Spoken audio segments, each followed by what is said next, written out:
Welcome to See Beneath Your Beautiful, where guests share stories of adversity and perseverance, which inspire, encourage, and challenge us. We embrace these tough conversations, intimately exploring our loves, fears, and hopes with a delicious combination of depth and lightness. Hi, Hera. Thank you so much for inviting me to be on your podcast. I am a fan of your work, and I was lucky enough to have you on my podcast, Becoming Your Best Version. I am a lawyer, a journalist, a radio show host, TEDx speaker, sobriety mentor, and author in Washington, D.C. What's your name? Oh my goodness, I forgot that. Maria Leonard Olsen.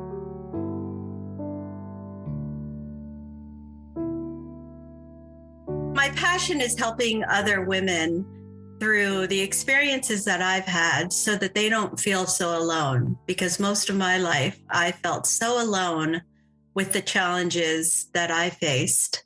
And I'm on a quest to help other women with whatever I can do. I work as a civil litigator in DC, and it is not my passion, although I do some pro bono work.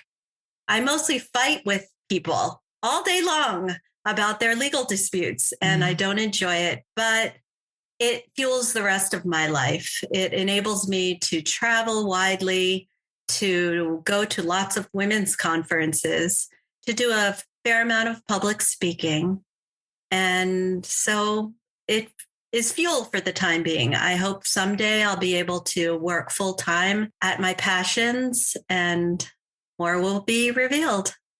When I was interviewed by you, we discovered that we were at the same conference, the Forever Fierce conference, and in the same photograph, and didn't even know it. I know, that is remarkable, because I would have loved to have met you that day. You are such a bright light, and we have so much in common in our experiences. Yeah. So let's talk about your experiences, what you've gone through, and then how you help others. Okay. Well, I kept my sexual assault and sexual abuse a secret for most of my life. And then when I turned 50, I got divorced. I got sober from alcoholism. I became an empty nester, and I was living alone for the first time in my life. I felt rudderless, and I knew I had to change just about everything in my life at that time. And if I didn't deal with the childhood traumas, I was told at one of my rehabs, then I would never get sober or stay sober, because it was taking an emotional toll on me, and I was self-medicating with primarily alcohol, but then it turned to drugs when alcohol stopped working for me. So I needed to do some work on myself. And I am also someone who is addicted to busyness as a way to avoid being introspective. So my friends good-naturedly make fun of me and say, I'm not Maria as their hashtag, because I'm always or frequently doing 100 projects at once. Because when I slow down, I have to look within. And that used to really bring me shame and self-hatred. Not anymore, because of the work that I've done since turning 50, including therapy, including rehabs. One of the rehabs was for women who had been sexually assaulted or sexually abused. And I lived with these women for 45 days. And it was the first time in my life I didn't feel like a freak. These women understood what it was like. These women, some of them had stories that were worse than mine, but all of them understood the weight of carrying around secrets and how shame can be like a tremendous rock on your back or your shoulders if you don't let it go, if you don't find a way to process it and let it go. And for me, it was like holding a beach ball underwater. It took so much psychic energy to ignore what had happened to me, and it kept popping up. If I weren't vigilant, it would pop up in my relationships. I would get triggered and angry for seemingly no reason. But it was because I hadn't done the work. I hadn't allowed a trusted woman to bear witness to my pain. I kept it all inside, and it was eating me alive. You mentioned sexual abuse and assault. I thought it was my fault. Is that part of the shame that you carried? Yes. Yes. I was only 7. Same. But I didn't know what it was. And on some level, it felt good. And this was someone I trusted. And so then when I later entered adolescence and I realized what had happened to me, I didn't know what to do. I didn't know who to go to. My parents are not particularly stable people. And so I had no one. I had a younger brother, but he was not in a position to help me. I was just sad, scared, lonely, and overcompensating for something that I thought was my fault. Yeah. You mentioned you were raped, and I never considered the assault I went through as rape. Is that the same thing that you're talking about? Is it something separate? Separate. When I was 17, I was raped by the captain of the football team at the boys' school, where I went to an all-girls Catholic school and he went to the brother school, all boys. And there's something in the DC area called Beach Week. And that's when seniors go down to the Maryland and Delaware shores. And there's a lot of drinking. For many of us, it's the first time we're without parental supervision. I got really drunk, woke up in his bed, could feel that something had happened, and he was nowhere to be found. But I left the bar with him. It was also a time in the 80s where anyone could get a fake ID. Nobody cared. And my friends didn't help me either. In my daughter's generation, girlfriends look out for each other. But back in the 80s and late 70s, it was sort of like, you're on your own, you do whatever you want kind of thing. And on my 40th birthday, a guy also from the boys' school crashed my 40th birthday party, whispered in my ear, "I watched while he did you." Oh my gosh. That's awful. And I didn't know what to do. I don't know what impetus he had for saying that to me. I had no recollection that he was anywhere in that house. Yeah. I was blacked out, completely blacked out when this happened. It was terrible. And this man was purportedly an upstanding man with political office in Maryland.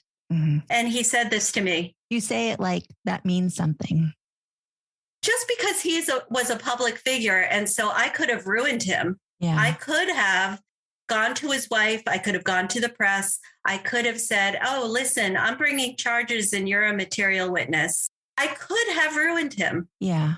But I chose not to. My AA sponsor said that would harm me more than him. I'm not sure if that's true, but it was something that she talked me out of doing. Have you ever confronted the person who raped you? No, I haven't. He doesn't live in this state. I looked him up on Facebook and he lives in Florida and has 3 daughters. And I sometimes think, wow, wonder if he's worried about his daughters now. I totally get that. I'm sorry that happened to you. I'm sorry what happened to you because 1 in 4 American women will have been sexually assaulted in their lifetime. And those are only reported statistics. And most of us don't tell anyone. Right. I didn't really talk about it till I was 52 and I'm 54. Yeah. The shame of somehow it was my fault. Because I am in the 12-step programs, AA, Adult Children of Alcoholics, and Al-Anon, I hear people's stories of pain every day. And it is so common, and not just for women. I think the Me Too movement helped more people come forward and share, but we are not alone. Knowing that so many people are hurting, do you believe that the world is a good place? That's such a good question, Kara. My daughter, she's 27, and she said she doesn't want to have children because she doesn't want to bring kids into this messed up world. And while that makes me sad because I want grandchildren, I think I'll be a better grandmother than I was a parent, actually. I will be too. I'm still an optimistic person. I have come to believe that we are put here to learn lessons, and we either choose to learn them or not. And then if we don't learn them, that the universe will conspire for things to happen again until we learn them. And so I can only work on me, and I am working on my own inner peace, whatever that takes. In fact, I went to a kickboxing class today because I had a lot of anger and I didn't know what to do with it. And I don't even do kickboxing. It just sounded like a really good idea because I wanted to punch something. That's awesome. Oh, that's really good. When you say that the world keeps giving you the same lessons, that must be the reason I keep having the same ahas. Indeed, indeed. I'll be like, oh, that makes so much sense. Oh, wait, I think I've learned that like 5 years ago. Why do I have to relearn it? And you said something to me that I have thought about probably every day since we last talked. And that is being comfortable with not knowing why. Mm-hmm. As a lawyer, that's a hard thing for me to accept. Oh, yeah. But I have accepted it in certain areas of my life, and it feels so much better. Thank you, Hera. Oh, that's so lovely to hear. I'm so glad.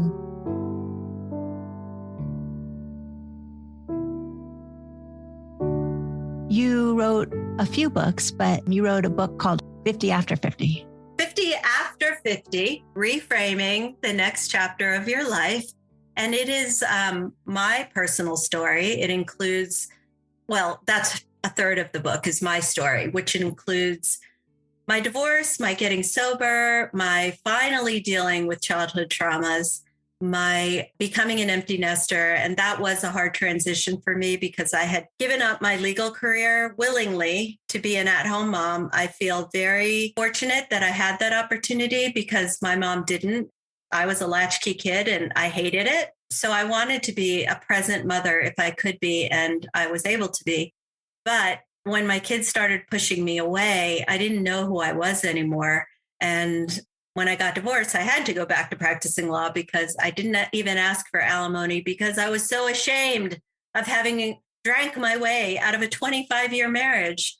But then the second 2/3 of the book are about my gift to myself of trying 50 new things during my 50th year to determine how I wanted to live the next chapter of my life.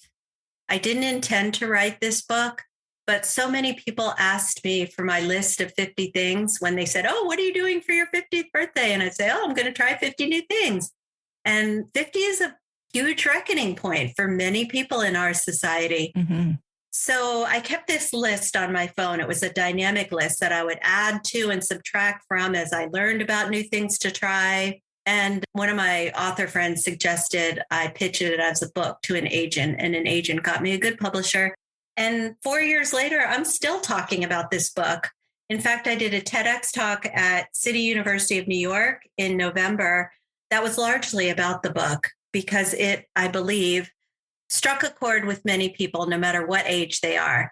And the lessons in it include, if you don't make any changes in your life, that's a choice too. Mm-hmm. You can settle for the safety that sameness offers you or not.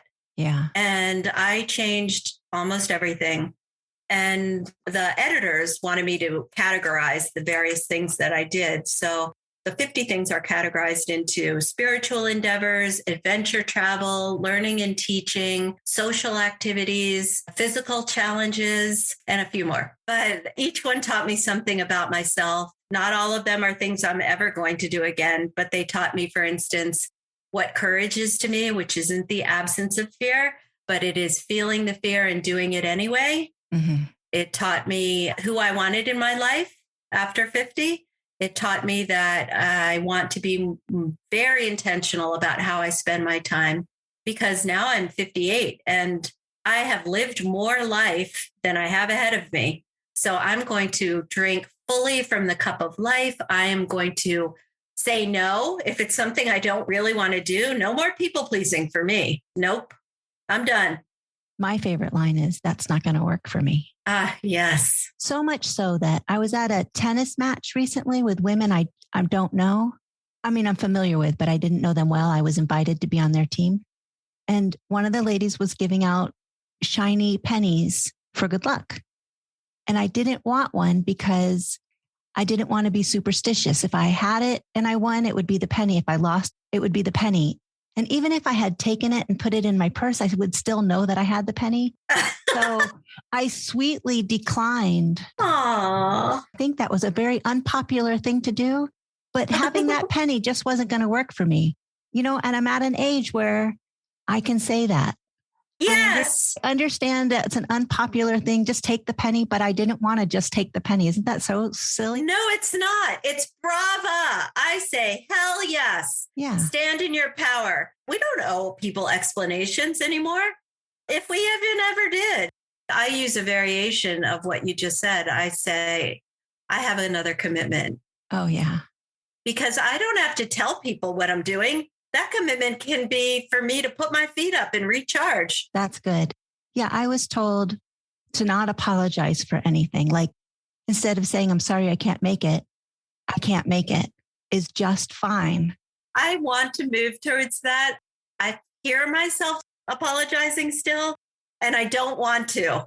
The person who told me this was running late.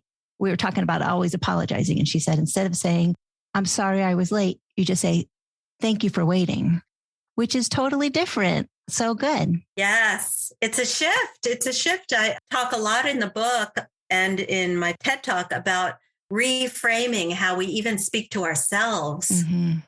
Yeah. Because we've been socially conditioned to be somewhat, subservient, not stand in our power as women in our 50s. That's what the message that I received. And I still receive it from my Asian immigrant mother. She said to me recently, I'm leaving for a 4-week trip to Guatemala. And she said, well, who's going to make your significant other dinner? And I said, he is an adult. He will make dinner for himself. He lived alone for 13 years as an adult.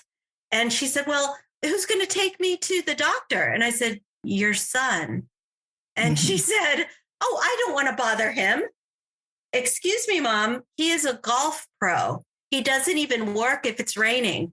Like, I am a lawyer, and it's actually hard for me to take you to the doctor sometimes. I love you, and I do it, but you can ask your son. Very interesting that she doesn't want to bother him, but it's okay to bother you. Yes. Well, I told you how madly in love I am with my husband, and I don't cook for him. We fend for ourselves because I'm not a cook. I do other things for him. Good for you. Good for you. Yeah. And good for you for picking a partner who understands and values you for who you are and doesn't buy into societal messages that the wife is supposed to cook. Who says? I think his first marriage, he did buy into all those things. And I'm his third marriage. And so I've got the good version. He did have a skewed idea of what it was to be a husband, but he was very young when he got married. They got pregnant. And so he did have some funny ideas of what you should be as a wife. And I said, I'm so glad that you don't think those now, because we wouldn't be married at all. We'd be divorced so quickly. I don't expect things from him that he's not good at or doesn't enjoy. So we just have to love each other where we're at. I love that. I love that.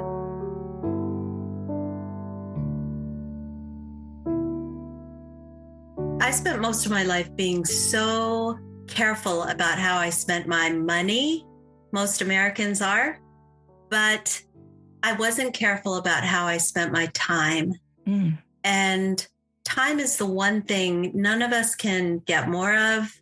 We don't even know how much we have. And so I would encourage your listeners to drink fully from the cup of life, because the most commonly expressed regrets of people who are dying, according to studies, the regrets are not allowing myself to be happier, not doing what I wanted to do, and instead doing things to please others, and not nurturing my closest relationships with friends and family. And I may have other regrets, but those 3 will not be mine. Mm-hmm. And I hope that anyone listening to this will seize the day and do exactly what feeds your soul. Don't wait. The pandemic, I hope, taught us that life is tenuous. We don't know when our last day is. So please, please, please, your life is happening right now. That's such a good message. Thank you. That's exactly it. Life is so short. and it could be done tomorrow. You just don't know. So, but I want to include also that living your life fully. I think I'm a go, go, go person too. I've got 16 projects going at all times. Mm-hmm. A down day is also living exactly as I'm intended.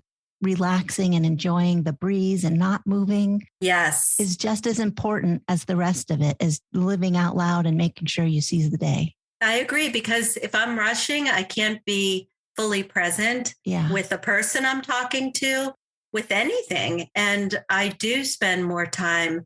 If I see something beautiful, the sun reflecting on the trees, I stop and enjoy it. And sometimes I have to count to 20 because I'm someone who is fairly impatient and I'm working on it, but that's who I am right now. Yeah. One time during a tennis match, we were playing outside and I stopped in the middle of a point to say, hey, look, a rainbow. Those ladies never let me live it down. But how many rainbows do you see in a lifetime? I'm going to stop and check out the rainbow, even if it's during a point. I love that. Thank you for reminding me. I need the reminders because I'm also pretty stubborn. Me too. I need the reminders. So we'll just have to keep re-listening to our own selves telling us the right answers. Yes, I will.